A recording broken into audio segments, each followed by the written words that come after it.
Malaking usapin ngayon sa Concepcion Tarlac ang vaccination program na isinagawa ng provincial government sa Barangay San Vicente noong September 2. Bukod sa wala umanong koordinasyon ng provincial government sa munisipyo, nagdulot pa ito ng gulo sa online vaccination portal ng bayan.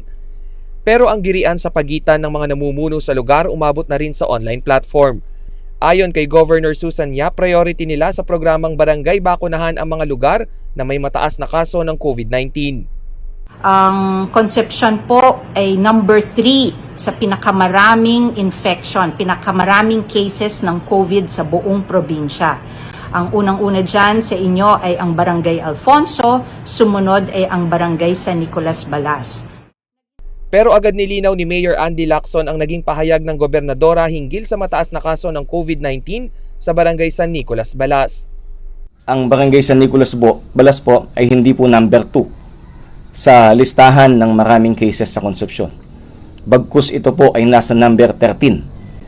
At nais ko lang pong ipabatid din sa inyo na ang active cases po ng San Nicolas Balas ay isa lamang magpasa hanggang ngayon. Nabuksan din ang usapin ng koordinasyon pagdating sa pagpapatawag ng provincial IATF meeting na hindi umano dinadaluhan ng alkalde.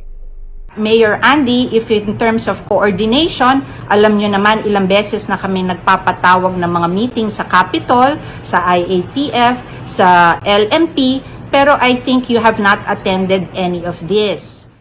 Sa isang mensahe, sinabi ni Mayor Lacson na 3 buwan na ang huling patawag na meeting ng Kapitolyo at kanselado pa umano ito.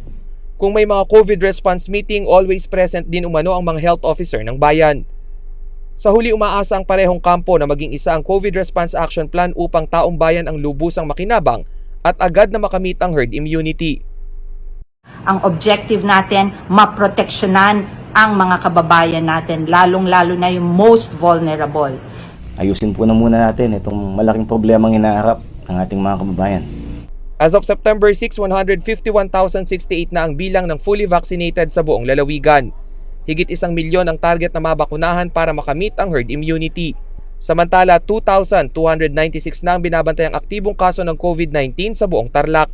Tatagal naman ang implementasyon ng General Community Quarantine sa lalawigan hanggang September 30. Rainiel Pawid, CLTV News.